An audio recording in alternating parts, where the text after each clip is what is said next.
Chapter 1. Ordinary Days, Subtle Cracks. Babe, you're not even touching your food, I said, pushing my fork into the mashed potatoes on my plate. Across the table, my wife, Melissa, barely lifted her eyes from her phone. Her fork was resting limp on the edge of her plate, vegetables cooling untouched. She smiled faintly at the glowing screen, her thumb dancing quick across it. "I'm just not that hungry," she said casually, as if it were nothing, and slid the phone face down beside her water glass. "Long day, you know." I studied her for a second. Same brown hair falling past her shoulders, same green eyes, same soft laugh lines that used to light up when we shared stupid jokes after dinner. She looked the same, but something felt off. "Yeah," I said, forcing a chuckle. "I know the feeling. My boss had me running around all damn day. Numbers, deadlines, reports. Sometimes I swear they think I'm two people." Melissa nodded, but her attention was already drifting. She pulled her fork closer and poked half-heartedly at the broccoli. For years, dinner had been our thing. Phones down, stories shared, complaints aired, jokes exchanged. Lately, though, it felt like I was competing with something or someone else. I leaned back, chewing slowly, watching her. The small things stood out. How she angled the phone so I couldn't see when a new notification lit up the screen. How she smiled down at it like it held the key to her happiness. "Melissa," I said gently, "you okay? You seemed a little distracted lately." She looked up quickly, almost startled, then forced a smile. "I'm fine. Really. Just work stuff. Stress. Don't overthink it." Her answer was practiced, too quick, like she'd said it before. I wanted to press, but I stopped myself. Instead, I tried to lighten the air. "You know, when we first got married, you used to steal fries off my plate before I even got one. Now I can't even get you to eat your own dinner." That finally got a laugh out of her, a small one but real. "Maybe I'm just maturing," she teased, picking up her fork. I smiled back, but the laugh didn't reach her eyes. Later that evening, I came out of the bathroom, toweling my face, and heard the shower already running. Melissa had slipped in without a word. That was new. For years, our routine had been predictable. She'd curl up on the couch while I showered, then she'd take her turn while I flipped channels or read something. Recently, though, she'd been rushing ahead, locking the door behind her. I stood there, towel in hand, listening to the water hitting tile. Something about it twisted in my chest. "Come on, man," I told myself. "She's tired. Maybe she just wants to relax. Not everything's a red flag." I shook the thought away, pulled on a clean shirt, and dropped into the recliner. The house was quiet except for the running shower. I grabbed the remote, flicking through sport highlights, but my mind kept circling back. It wasn't just tonight, it was the past few weeks. Melissa used to fill the air with conversation, her coworkers, her plans, the little dramas of everyday life. Lately, her words have been clipped, careful. Her phone never left her side. And the smiles, they weren't for me anymore. I shifted uncomfortably in the chair, muttering, "Don't be that guy. Don't turn into a paranoid husband." Still, unease gnawed at me. When she finally came out of the bathroom, steam trailing behind her, Melissa wore her robe loosely tied. Her hair was damp, smelling faintly of lavender shampoo. She looked beautiful, she always did, but she moved with a certain detachment, like her body was here, but her mind wasn't. "You go to bed?" I asked. "Yeah. I'm exhausted," she said, tightening the robe. She grabbed her phone from the nightstand, thumbed quickly across the screen, then set it back down. The screen dimmed before I could glimpse anything. I watched her climb into bed. The lamp on her side clicked off, throwing the room into soft shadows. I hesitated, standing in the doorway. "Good night, babe," I said. "Night," she murmured, already rolling onto her side. I lingered a moment longer, staring at the faint glow of her phone charging on the nightstand. Then I sighed, turned off the living room light, and slid under the covers. But sleep didn't come easy. The next morning, I woke before the alarm, staring at the ceiling. Melissa's breathing was slow and even beside me. She looked peaceful, a small crease between her brows like she was lost in some dream. For a moment, I felt stupid. Maybe it was just stress, like she'd said. Maybe I was reading too much in a late showers and text messages. Work had been brutal on her lately, longer hours, extra projects. She'd said so herself. I rolled out of bed quietly, letting her sleep, and got ready for work. In the kitchen, as the coffee brewed, I thought back to when things had felt simpler. Early years, 2 kids playing house in a tiny apartment, laughing at bills we barely managed to pay. Melissa would sit on the counter, sipping cheap wine, telling me about her day. Back then, her attention was always on me. I never questioned it, never needed to. Now, the silence at breakfast felt heavier. She came down in a rush, hair half straightened, lipstick fresh, phone already buzzing. "Morning," I said. "Morning," she answered, distracted, scrolling as she grabbed a piece of toast. She kissed my cheek absent-mindedly, no warmth, just habit. "You working late again tonight?" I asked. She paused, just slightly, before answering. "Probably. Deadlines." I nodded, sipping coffee. "All right, I'll hold off dinner then." "Don't wait on me," she said quickly, slipping her shoes on. "Eat whenever." She grabbed her purse and was out the door with a breezy "love you" tossed over her shoulder. The words echoed in the empty kitchen. I stood there, mug in hand, staring at the door long after it closed. On the drive to work, I wrestled with myself. "You're overthinking. Don't turn into some jealous stereotype. She loves you. She's just busy." But another voice whispered, "Then why does it feel like she's somewhere else when she's with you? Why does her phone make her smile more than you do lately?" By the time I pulled into the parking lot, I shoved it down. Work needed me focused. Bills had to be paid. Stability had to be maintained. That's what a man does. He pushes aside the noise and gets things done. Still, as I sat at my desk, staring at the endless stream of emails, Melissa's distracted smile wouldn't leave my mind. That night, back at home, the same patterns repeated. Melissa late from work, quick shower, phone always within reach. We sat down to dinner, and once again, her plate went untouched. "Babe," I said softly, "you sure everything's okay?" She looked up, eyes calm, lips curved into a practiced smile. "I told you I'm fine. Don't worry so much." I nodded, but inside something settled. Small, almost invisible, but undeniable. The seed of suspicion.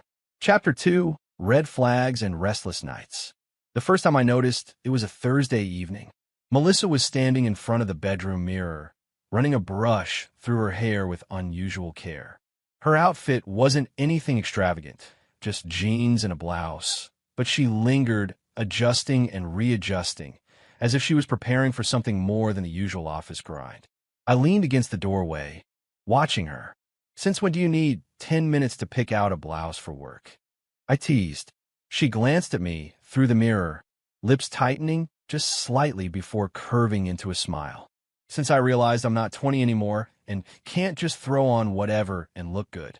"You always look good," I said sincerely. And I meant it.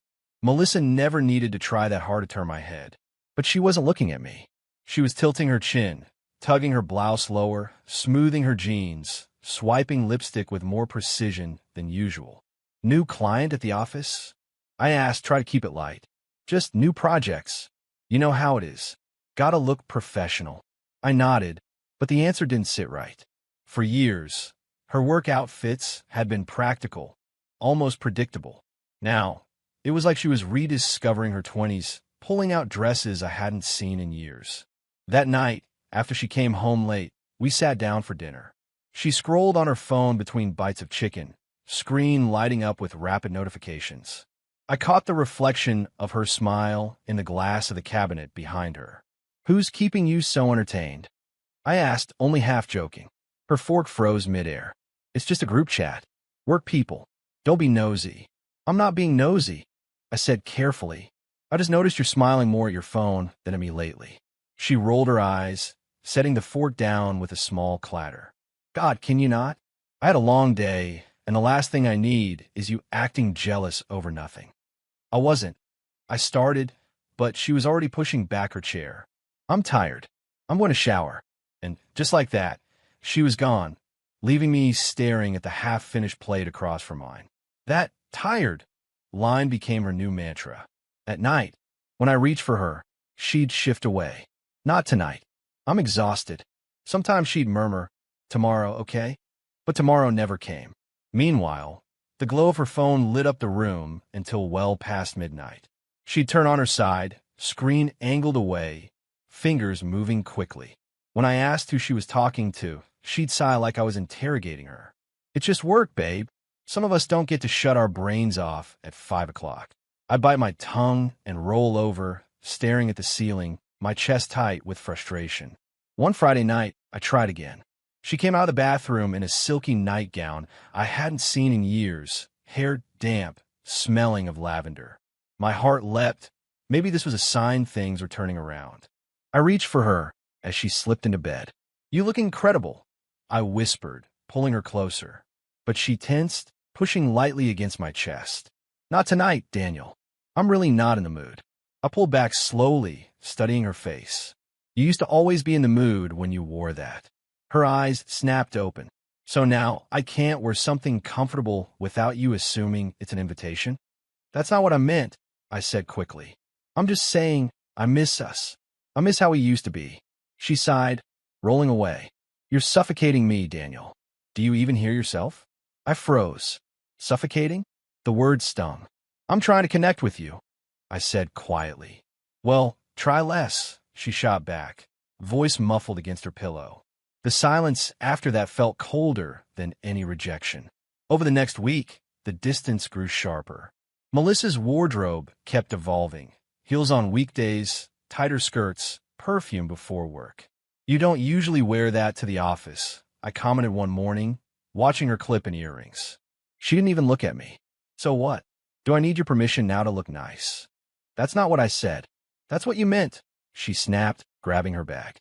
"God, Daniel, you're becoming paranoid.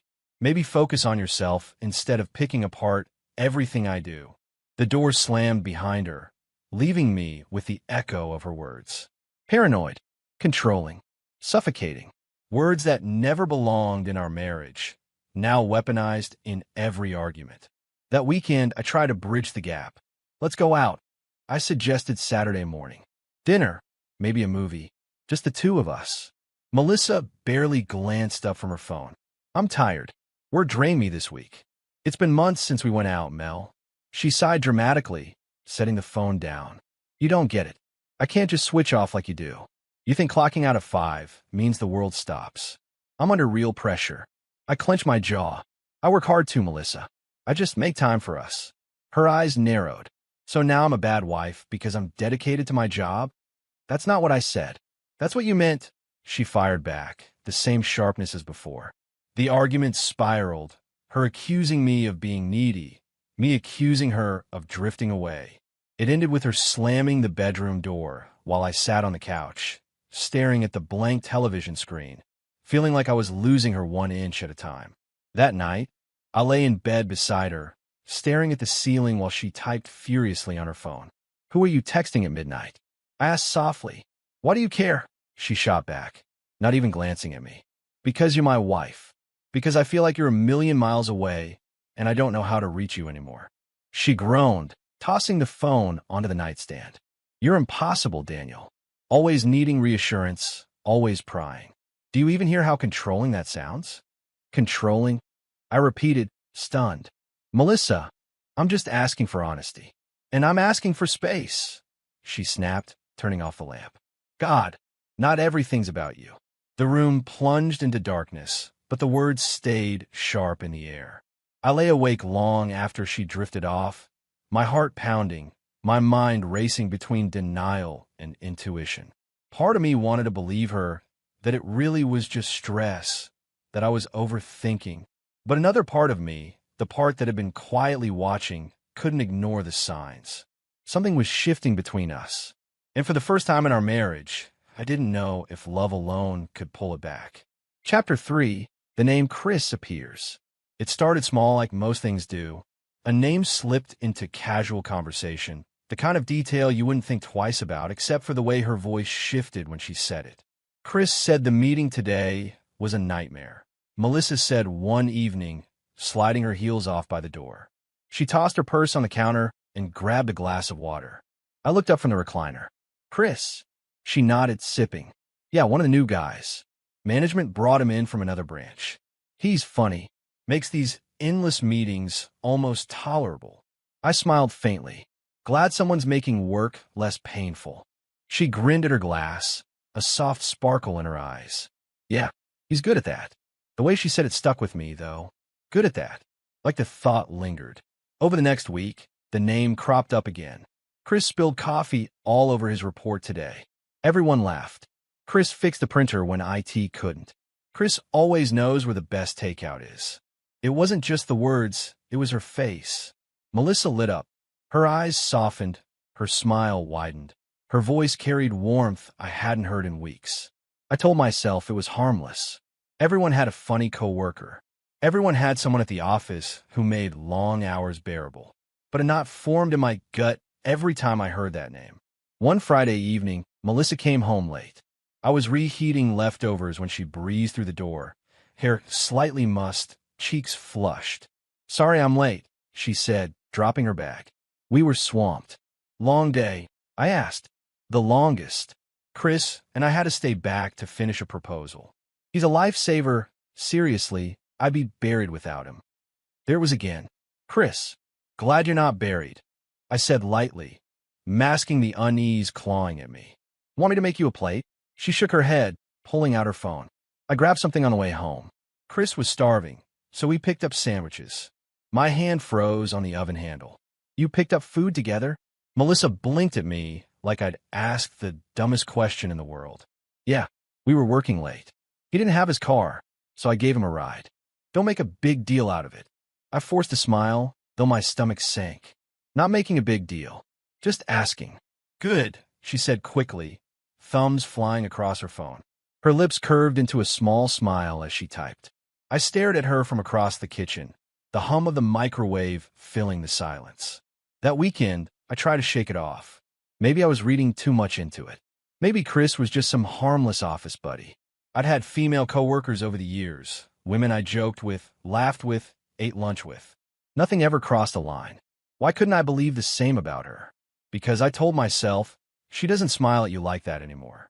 Sunday morning, Melissa dressed up for a quick errand. A sundress, hairstyled, makeup done, more effort than usual. "Where you headed?" I asked, sipping my coffee. "Target run," she said casually, grabbing her keys. I raised a brow. "Target requires heels now." She rolled her eyes. "Daniel, it's just a dress. Stop analyzing everything I wear." "I didn't mean—" "Yes, you did," she snapped, already halfway to the door. "You've been on my case about everything lately. It's exhausting." The door shut behind her before I could reply. I sat there, coffee cooling in my hand, the pit in my stomach widening. The mentions of Chris didn't stop. If anything, they grew more frequent. Chris covered for me in the meeting. Chris said I should try that Thai place near the office. Chris made me laugh so hard today. Each time, I nodded, smiled, played the supportive husband. But inside, a storm was brewing. One night, I finally cracked. Melissa was lying in bed, scrolling her phone, screen light painting her face. I rolled onto my side, staring at her. "You've been talking about this Chris guy a lot," I said quietly. She didn't look up. So I don't know. Just noticing." She sighed, setting the phone on her chest. "Daniel, he's a coworker. That's it. You're reading way too much into this." "Am I?" "Because it feels like he's more than just a coworker with how often he comes up." Her eyes narrowed. "Wow. Jealous much?"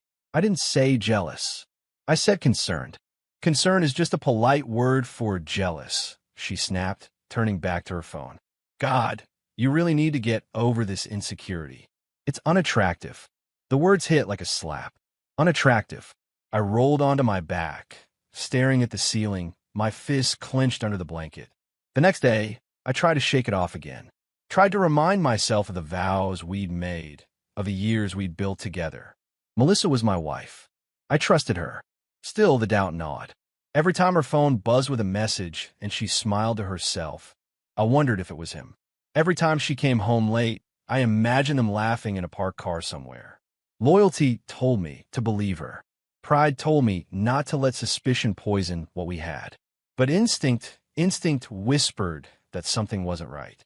I told myself it was stress, that I was imagining shadows where none existed, that she loved me and always would. And so, I pushed the unease down, burying it beneath trust, blinding myself with loyalty. Chapter 4. growing distance, growing anger. By the time spring rolled in, I had a timeline in my head, though I hadn't meant to build one. Patterns had a way of stitching themselves together when you started paying attention.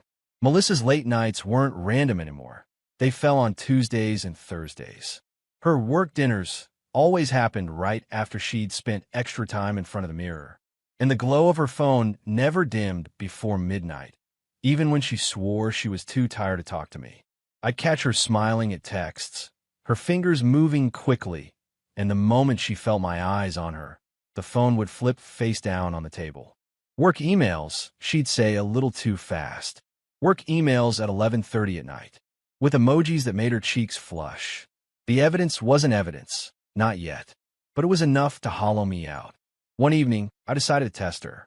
She came in late again, hair neat but slightly windblown, that same faint perfume trailing behind her. I was at the kitchen table, bills spread out in front of me. "You're home later than usual," I said, not looking up immediately. "Traffic," she said smoothly, tossing her bag on the counter. "On a Thursday night? At 9:30?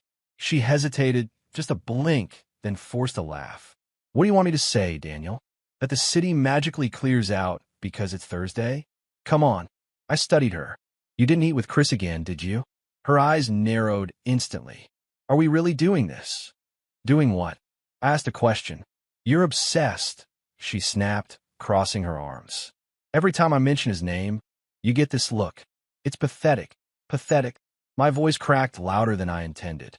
"I'm asking why my wife spends more time smiling at her phone than at me. Why you come home late twice a week like it's clockwork. Why I don't even recognize us anymore." She shook her head, lips curling in disgust. "You sound insane. Paranoid. Do you hear yourself?" The word dug deep, paranoid. Like I was crazy for seeing what was right in front of me. I stood up slowly, staring at her across the kitchen. "You can call me paranoid, Melissa, but something's changed, and I'm not the only one who feels it." Her laugh was cold, sharp. "Then maybe you should get a hobby instead of inventing conspiracies about your own wife." She grabbed her phone, stormed past me, and disappeared into the bedroom. The door slammed shut. I stood there in the quiet house, the clock ticking on the wall, my fists clenched so tightly my knuckles ached. The fights came easier after that. Small questions, "Where were you?" or "Who's texting you this late?" turned into landmines. One night, I reached for her phone while it buzzed on the coffee table. She snatched it up so fast you'd think it was a grenade. "Jesus, Daniel," she hissed. "Do you not trust me at all?" I stared at her. "I'm starting to wonder if I should." Her face twisted. "Unbelievable. You're suffocating me. No wonder I don't want to talk to you anymore." And with that, she vanished into the bedroom again, leaving me alone with the flickering glow of the muted TV. It got to the point I couldn't hold it in anymore. I needed someone to tell me I wasn't losing my mind. At work the next day, I lingered after hours, nursing a lukewarm coffee while my colleague Ryan packed up. He was a straight shooter, the kind of guy who didn't sugarcoat. "You good, man?" he asked, slinging his jacket over his chair. I hesitated, then exhaled hard. "Melissa's been different lately." Ryan leaned on the desk. "Different how?" "Late nights. Constant texting. Always smiling at her phone. There's this guy, Chris, from her office. His name comes up a lot." Ryan whistled low. "That's not nothing. I keep telling myself it's just work. Stress. I mean, she's my wife. I trust her. I should trust her." "But you don't," he said bluntly. I rubbed my temples. "I don't know anymore. Every time I ask, she flips it around, says I'm paranoid, controlling, jealous. Makes me feel like I'm crazy." Ryan's expression hardened. "That's gaslighting, Daniel. Classic deflection. Look, I'm not saying she's cheating, but I am saying you're not crazy for noticing the signs." The words settled heavy in my chest. "Not crazy." Ryan clapped my shoulder. "Whatever you do, don't ignore your gut. People lie. Patterns don't." That night, I sat in my car in the driveway for a long time before going in. Melissa's silhouette was visible through the curtains, her head bent over her phone.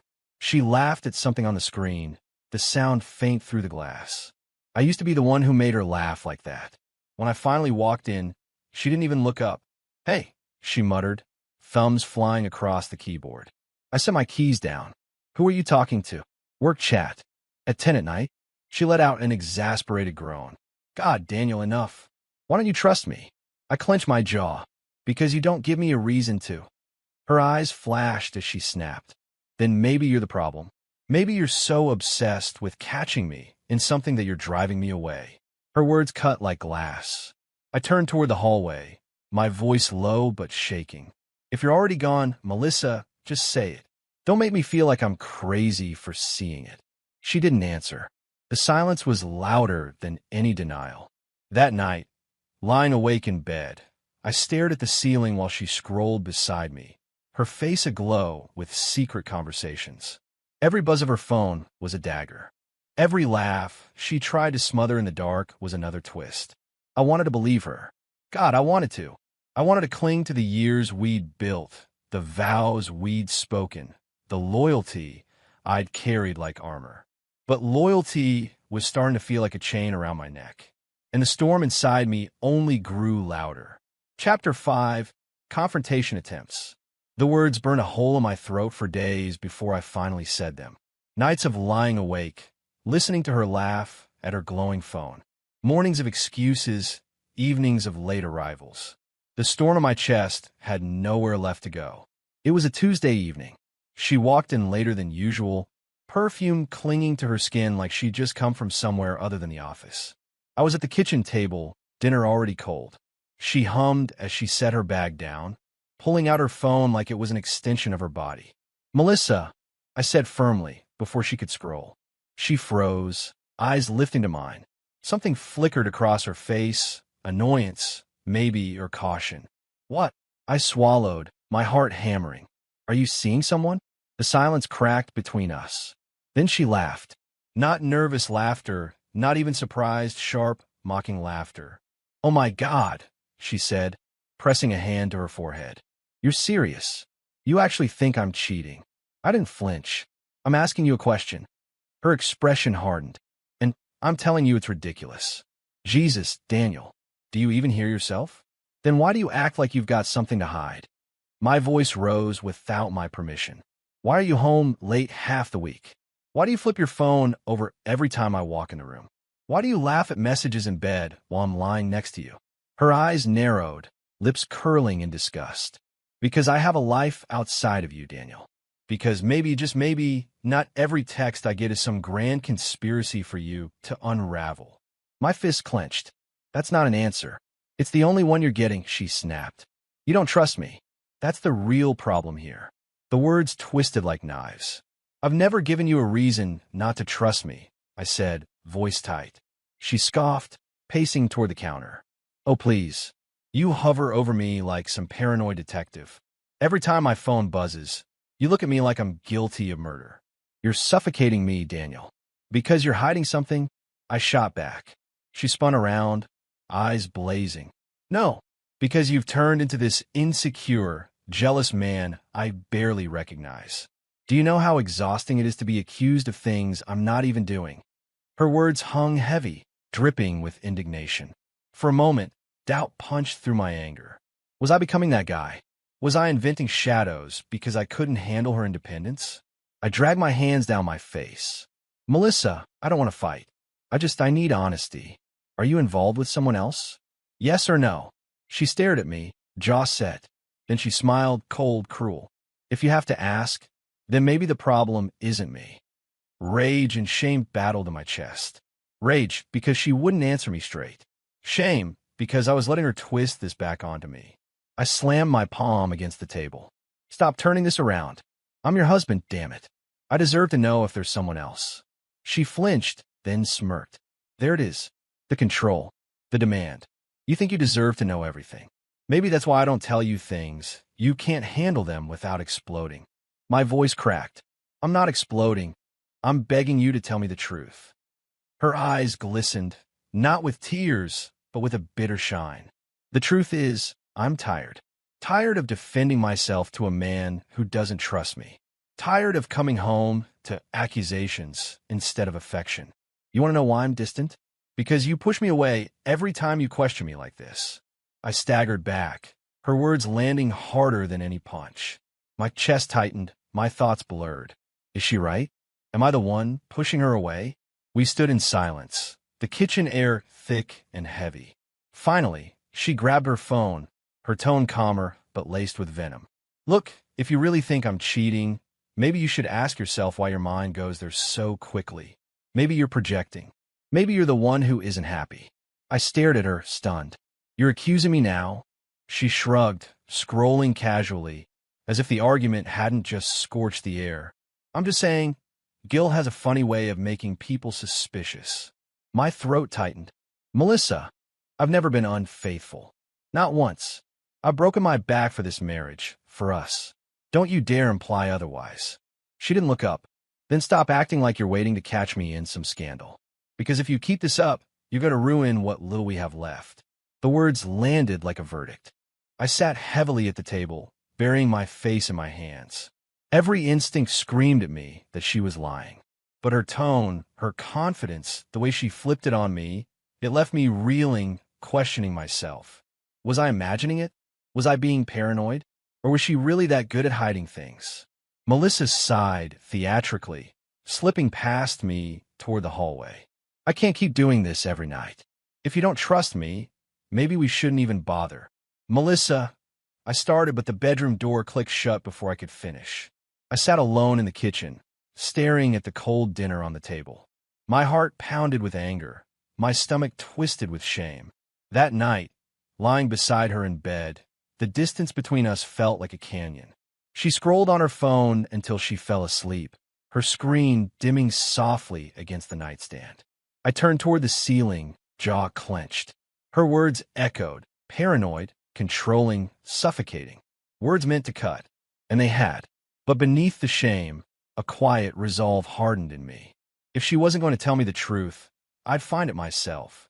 From that night on, I swore silently. I would watch more carefully. Chapter 6, The Breaking Point. The evening air in the house felt wrong from the start. It was Friday night, and Melissa's energy buzzed like electricity in the walls. She'd come home from work with a gleam in her eyes I hadn't seen in months, tossing her bag aside and heading straight upstairs. I followed slowly, unease crawling on my spine. From the doorway, I watched her rifling through the closet, dresses scattered across the bed like discarded petals. She held one against herself in the mirror, then shook her head and tried another. Going somewhere? I asked, my voice careful. She jumped slightly, then turned, flashing me a smile too bright, too practiced. Yeah, just thought I'd go out tonight. Unwind a little. I leaned against the doorframe. Out where? Melissa turned back to the mirror, zipping up a low-cut black dress that hugged her figure. She pinned her hair up, leaving loose strands to frame her face. She looked stunning, too stunning for a casual night out. Just dinner. Drinks, she said casually. You know, girls' night. My chest tightened. Funny, I don't hear any of your girlfriends calling. Her hand stilled on the earring she was fastening. She met my eyes in the mirror, irritation flashing. Do you have to interrogate me every time I leave the house? Not every time, I said evenly. Just when you're dressed like you're headed to prom and can't look me in the eye while you say where you're going. She spun around, hands on her hips. You think I'm lying? I didn't answer. The silence spoke for me. Melissa's phone buzzed on the nightstand. She snatched it up quickly, screen angled away. A tiny smile tugged at her lips before she stuffed it into her clutch. That smile told me more than any words ever could. I stepped further into the room. Who's texting you? She rolled her eyes. Work friend. Chris. The name came out like poison on my tongue. Her expression shifted, half annoyance, half amusement. She laughed softly, shaking her head. You really can't let this go, can you? I felt my jaw clench. I knew it. She slipped her heels on, clicking across the hardwood floor as she moved past me. Her perfume trailed behind, heavy and sweet. I followed her down the stairs, my pulse pounding harder with every step.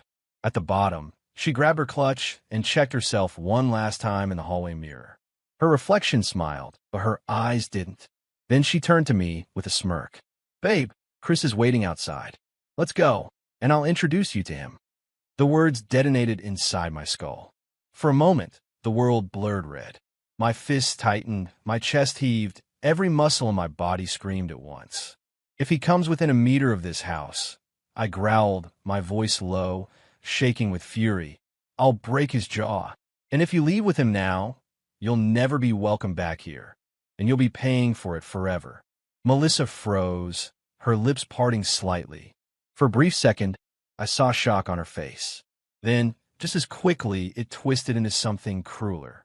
She laughed, a sharp, cutting laugh that sliced straight through me. "Oh my God, Daniel," she said, shaking her head. "Listen to yourself. Do you hear how pathetic you sound? Threatening violence like some insecure caveman." My vision tunneled. "You walk out that door, Melissa, and this marriage is over." She cocked her head, eyes gleaming. "Maybe it already is." The words dropped like lead in my stomach. I stepped closer, my voice breaking. "After everything I've given you, after all the nights I worked late so you could have everything you wanted, this is how you repay me." She crossed her arms, smirking. "Oh, spare me the martyr act. You think providing a roof over my head gives you the right to control me? To demand where I go, who I see? That's not love, Daniel. That's obsession." Obsession. My fist shook at my sides. Wanting my wife to be faithful is obsession. She scoffed. "Wanting your wife to suffocate under your paranoia is obsession. You've been spiraling for weeks, seeing ghosts in every shadow. Chris is a friend. A better friend than you've been a husband lately, if we're being honest." The words tore at me. I felt the ground shifting, everything inside me collapsing. I tried once more, softer this time, desperate. "Melissa, don't do this. Don't walk out that door with him. We can fix this. Please." For the first time all night, she hesitated. Her expression flickered, something unreadable passing over her face. But then her jaw set, and the smirk returned. "You think you can fix this by threatening me? By threatening him? That's not love. That's weakness." I stared at her, searching for the woman I married, but all I saw was defiance. Her hand gripped the doorknob. "Melissa," I started. She cut me off with a sharp laugh. "You'll stew in your jealousy no matter what I say. So maybe it's better if I go. At least then you'll have a reason for all your accusations." And with that, she pulled the door open.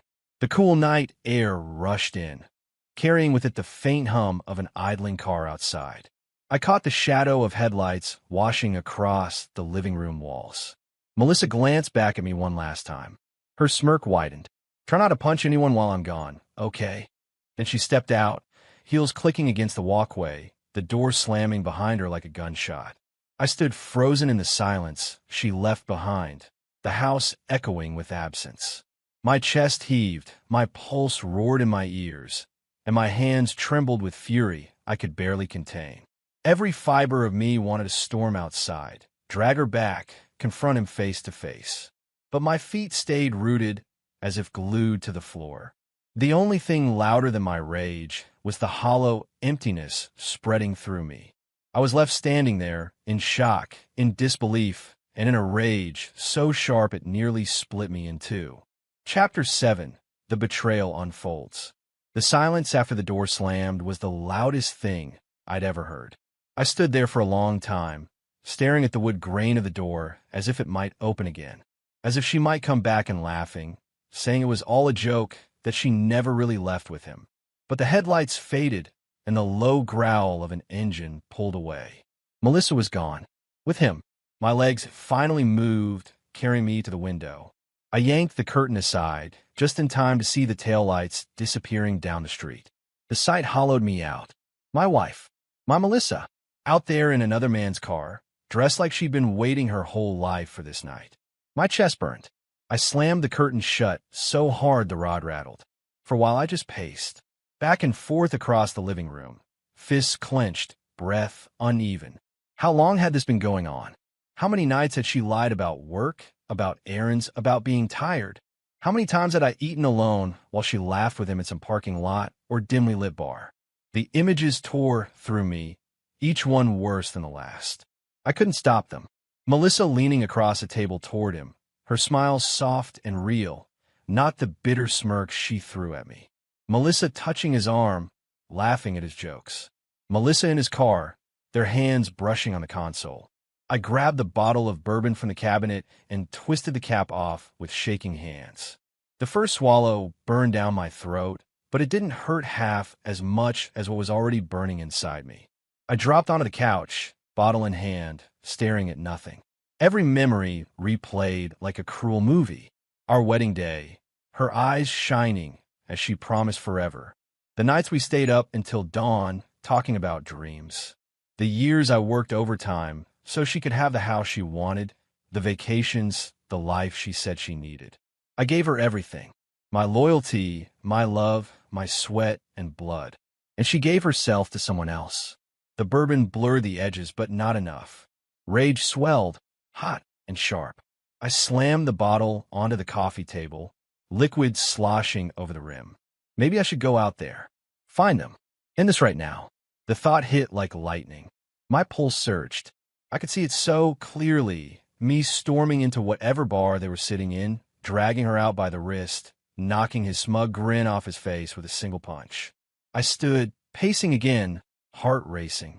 My fist curled, knuckles whitening. But then another thought cut through. The aftermath.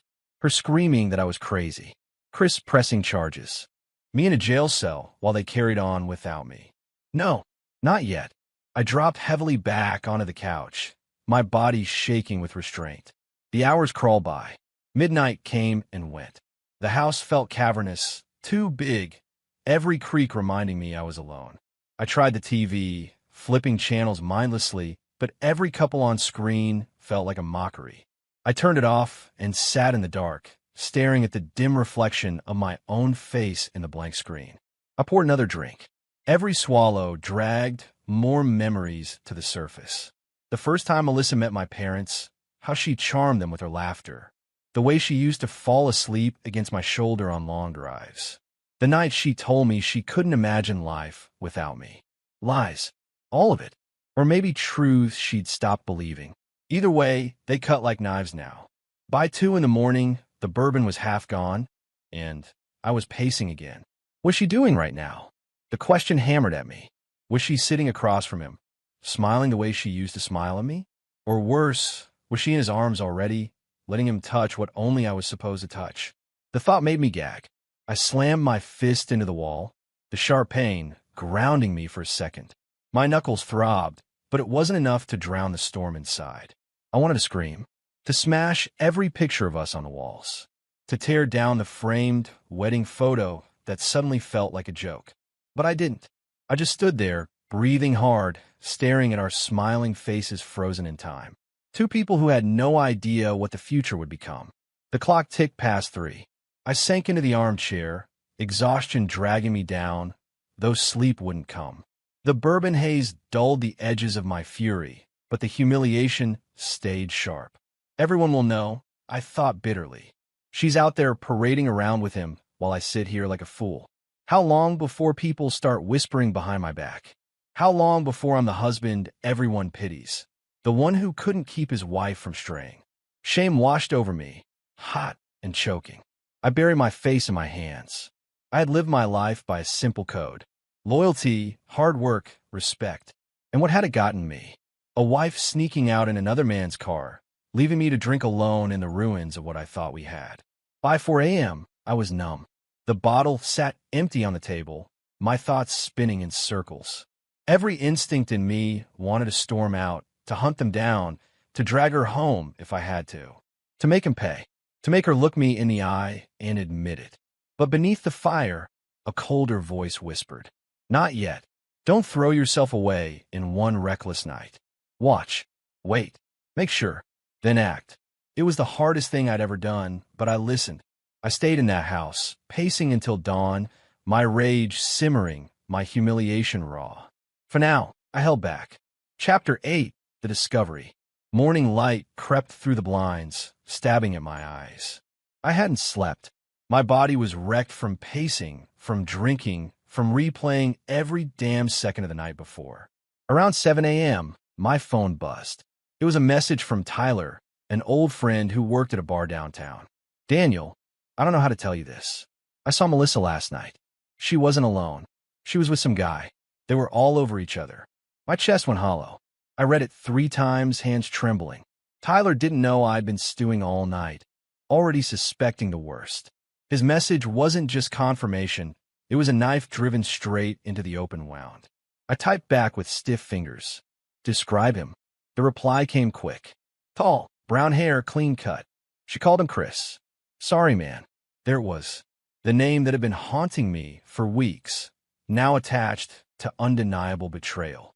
At 8:30, I heard the front door unlock. Melissa walked in, heels in her hand, dress slightly wrinkled, hair a little too messy for just a night out. She yawned dramatically, tossing her clutch on the counter like she owned the world. Well, good morning, she said with a smug smile. You're up early. I was still sitting at the kitchen table, Tyler's message open on my phone, a storm inside me threatening to break. I didn't sleep, I said flatly. She smirked, pouring herself a glass of water. Maybe you should try not worrying so much. You'd sleep better. The arrogance in her tone nearly set me off then and there. But I held back. Not yet. She slid into the chair across from me, sipping her water, acting like nothing was wrong. Like she hadn't spent the night wrapped around another man. You look like hell, she said casually. Were you up waiting for me? I stared at her, cold and unblinking. Where were you last night, Melissa? Her eyes narrowed slightly, but she kept her tone light. Told you. Drinks with friends.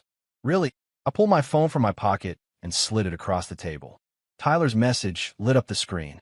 She glanced down. For a fraction of a second, something shifted in her expression. Panic, maybe, but then it was gone. She leaned back, smirk curling her lips. So your little buddies are spying on me now? Answer the question. I snapped, my voice low but trembling with rage. Melissa set the glass down, folding her arms. Fine. You caught me. Congratulations, detective. Is this the part where I'm supposed to cry and beg forgiveness? Her words hit like bullets. Not an ounce of guilt in her voice. Not even shame. I slammed my palm on the table. Don't you dare play games with me. How long has this been going on? She shrugged, unbothered. A few weeks. Maybe a month. Does it matter? Does it matter? My voice cracked, fury boiling over. You betrayed me, Melissa. You lied to my face, night after night, while sneaking around with him. After everything I've given you, everything I've sacrificed, how can you sit there and act like it doesn't matter? Her eyes hardened. Because it doesn't change the fact that I'm not happy, Daniel. I haven't been happy for a long time. The words gutted me. Not happy, I repeated, stunned. You had a husband who loved you, who worked his ass off to give you the life you asked for. You had loyalty, stability, a home. What more could you possibly want? Melissa leaned forward, her voice sharp. Excitement, passion, something more than coming home to a man who just wants routine and predictability. I blinked at her, the weight of her words settling like cement in my chest. So that's it, I whispered. You wanted more excitement, so you threw away your marriage? Her smirk returned, colder this time. Don't act so surprised. You stopped being enough a long time ago. Chris makes me feel alive. You make me feel trapped. I shot to my feet, the chair scraping loudly against the tile. Trapped? You think working late hours, paying the bills, keeping this house running is trapping you? That's called being a husband, Melissa. That's called loyalty. She rose slowly, unfazed by my fury. And what about me, Daniel? What about what I want? You never asked if I was happy. You just assumed that because you were loyal, I should be satisfied. I stared at her, my chest heaving. I thought vows meant something to you. I thought forever meant forever. Melissa shook her head, almost pitying me. Forever is a long time. People change. Feelings change. You're clinging to some outdated fantasy, and I refuse to live in it anymore. I felt the floor tilt beneath me, reality crumbling. She wasn't just cheating, she had chosen this. She had decided I wasn't enough, decided Chris was worth destroying everything we built. Do you even love me anymore? I asked, my voice barely above a whisper. Her eyes flickered, then hardened. I care about you. But love? Not the way you want me to. Not like before. My stomach twisted. The final nail hammered into the coffin of everything we'd shared. The argument raged on, words flying like knives. You humiliated me, I spat. You made it easy, she shot back. I was faithful, and I was bored. Every word was another cut, another reminder that this wasn't just a fling. It wasn't just physical. Melissa had checked out of our marriage long ago, and I had been too blind, too loyal, too trusting to see it. Finally, she grabbed her clutch, eyes blazing. I'm done explaining myself. If you can't accept that I need more than you, then maybe you're right. We shouldn't be together. The words hung in the air like smoke after an explosion. I stood there, chest heaving, mind reeling. It wasn't just betrayal. It wasn't just her body she'd given away. It was her heart, her loyalty, her respect, all handed to another man while I sat at home clinging to memories of a woman who no longer existed. And in that moment, I understood. Her betrayal wasn't a mistake. It was a choice. Chapter 9, The Reckoning. The morning after Melissa's confession, I woke not with tears, but with steel in my veins. The storm of despair had burned itself out, leaving behind something sharper, colder. I had begged, doubted, agonized. Those days were over. She had chosen him. Fine, but I still had my daughter, my dignity, my home, and my future. And I wasn't going to let either Melissa or her precious Chris strip me of those. Melissa strolled into the kitchen like nothing had happened. She wore her silk robe, humming faintly, pouring coffee. Her audacity was staggering. "Morning," she said, tone almost cheerful. "We should talk later about what this means for us." I looked at her over the rim of my mug, calm, measured. "There's no us anymore, Melissa. Not after last night." She blinked, then smirked. "You'll calm down. You always do." I set the mug down deliberately. "Not this time. I want you out of my house." Her head jerked slightly, the confidence cracking. "Excuse me. You heard me. This is my house. My name's on the mortgage. You want Chris? Fine. Go to him. But you don't get to play wife here anymore." For the first time in weeks, she looked unsettled. "You can't just throw me out like some, I can."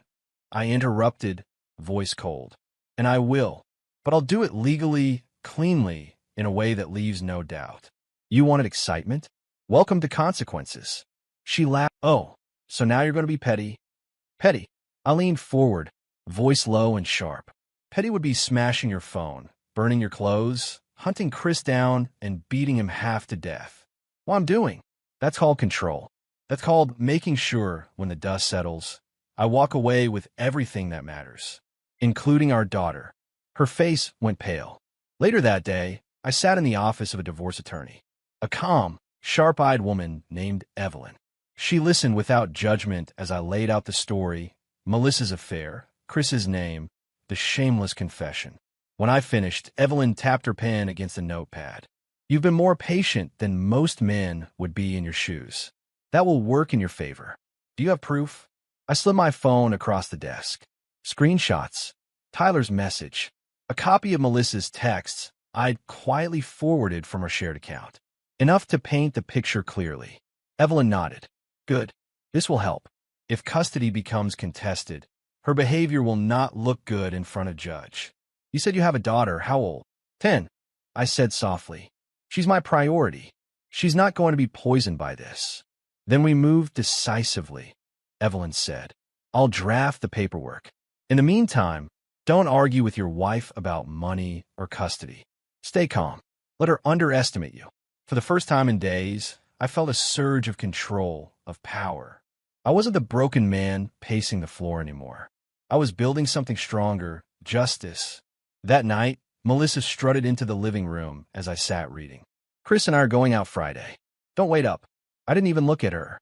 "Make sure you pack a bag while you're at it." Her laugh was sharp, defensive. "You're bluffing. You wouldn't dare." I closed the book calmly, meeting her eyes. "Try me. Papers are already being drawn. You think I'll sit here while you sneak around, humiliating me? No, Melissa. Those days are done. You made your bed, now lie in it. Preferably at Chris's place." Her face twisted with anger. "You're pathetic. All this bluster because you're scared to lose me." I smiled faintly, a smile I knew would cut. "Scared? No. Relieved, actually. Because now I see exactly what you are. And I'm done wasting love on someone who treats loyalty like a joke." The transformation in me startled even her. She tried picking fights, tried gaslighting me again. But I gave her nothing, no begging, no breakdowns, no shouting matches. Only calm, surgical precision. She hated it. And when family came by that weekend, I made sure the truth slipped out. At dinner, my sister asked, "Melissa, where have you been disappearing to lately? We hardly see you." Melissa smiled thinly. "Oh, just busy with work and friends." I set down my fork. "She means Chris," I said lightly. "Her new boyfriend. She's quite taken with him." The table went silent. Melissa's eyes widened, fury flashing across her face. "You son of a what?" I asked smoothly. "You told me yourself. Why hide it?" My sister's jaw dropped. My mother shook her head slowly, disappointment written all over her face. Melissa squirmed under the weight of their stares, her confidence cracking again. That was step one. Truth in the open. No more hiding. I wasn't reckless enough to pick a physical fight with Chris. That would have been too easy, too messy. But humiliating him? That I could do. I made a few calls. A buddy of mine worked at Chris's company. By Monday, I had what I needed. Chris had a girlfriend of his own until recently, a woman he'd cheated on to pursue Melissa. I sent the screenshots anonymously, to his ex, to his boss, to a few mutual acquaintances Melissa didn't know I had.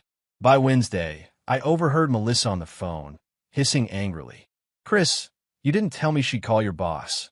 What do you mean they're investigating you?" I sipped my coffee in silence, the corners of my mouth tugging upward. The mighty Chris was stumbling, and Melissa knew exactly who had clipped his wings. That night, she confronted me, eyes blazing. "You're destroying his life." I stood calmly, arms crossed. "Funny. That's what you did to ours. You're vindictive. You're cruel," she spat. "No," I said softly. "I'm exact. You wanted to burn our marriage to the ground? Fine. But don't expect to walk away unscathed, smiling with him on your arm, while I play the fool. I don't beg, Melissa. I balance the scales." Her voice cracked. "You'll regret this." I stepped closer, staring her down. "No, you will. Because you'll wake up one day and realize Chris isn't the man you thought he was. And by then, you'll have lost everything you once had here, your home, your family, your respect. All for a thrill that won't last." For the first time, her bravado faltered. When I tucked my daughter into bed that night, she looked up at me with wide, confused eyes. "Daddy," she whispered, "why does Mommy yell so much now?" My chest ached, but I forced a steady smile. "Because Mommy made some choices, sweetheart. But you don't have to worry. Daddy's here. Always." She nodded, small arms wrapping around my neck. In that moment, my resolve hardened further. This wasn't just about revenge. It was about protection, about making sure my daughter grew up knowing strength, not betrayal. The man Melissa thought she could control, belittle, and deceive was gone. In his place stood someone colder, sharper, more dangerous. No more denial. No more begging. This was the reckoning. Chapter 10, Dignity Restored. The papers were signed on a Wednesday morning in the sterile quiet of Evelyn's office. Melissa sat across from me, arms folded, her lips pressed into a thin line. Her defiance was still there, but dimmer now, brittle instead of blazing. Chris hadn't shown, of course he hadn't. This wasn't his mess to clean up. When Evelyn slid the final document across the table, I signed without hesitation. No tremor in my hand, no pause to reconsider. Just ink on paper, neat and final. Melissa's signature followed, sharp and quick like a dagger thrust. And just like that, it was over. She left without a word, heels clicking down the hallway. I didn't watch her go. That night, the house was quieter than it had been in years. Empty closets, bare hangers, a faint trace of her perfume lingering in the bedroom. But instead of stabbing pain, I felt relief. Clean air after a long storm. My daughter sat at the kitchen table, coloring. She looked up and asked softly, "Is Mommy gone?" I crouched beside her. "Yes, sweetheart. Mommy has her own place now.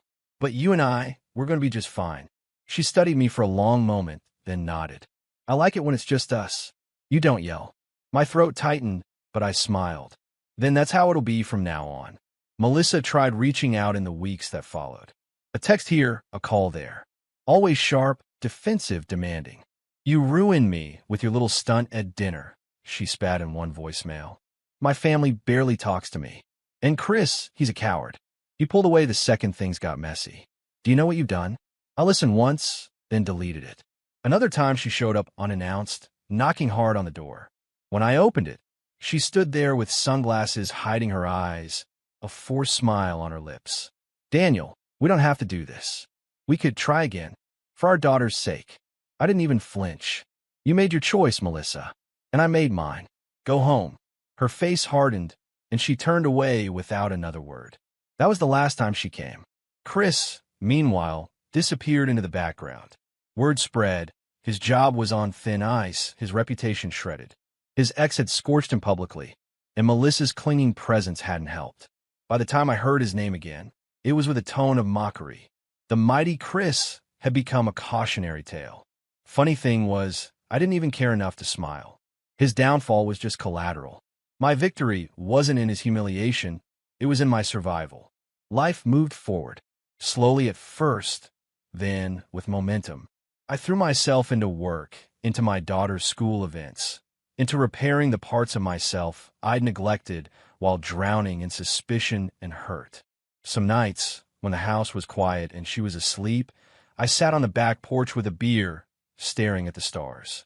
I thought about the man I'd been, a loyal husband, a provider, a fool who believed vows were unbreakable. That man had died the night Melissa walked out to Chris's car. But what rose from his ashes wasn't weaker. It was sharper, wiser, stronger. One Friday evening, Tyler dropped by with a six-pack. We sat in the living room, watching a game, laughter filling the space where tension once lived. You look different, he said at halftime, handing me another bottle. Different how? I asked. Like you finally stopped carrying the weight of her. Like you can breathe again. I thought about it, then nodded. I think I can. It took losing everything I thought mattered to realize what actually does. Tyler clinked his bottle against mine. Here's to that. It wasn't all easy. Some nights, the loneliness crept in, whispering what-ifs. Some mornings, I woke with the ghost of her beside me.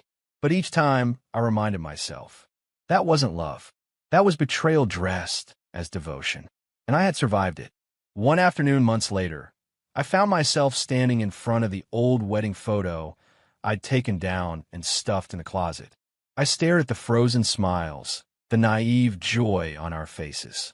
For a long moment, I just looked. Then I tore it in half, dropped the pieces in the trash, and felt lighter than I had in years. The true turning point came on a Sunday.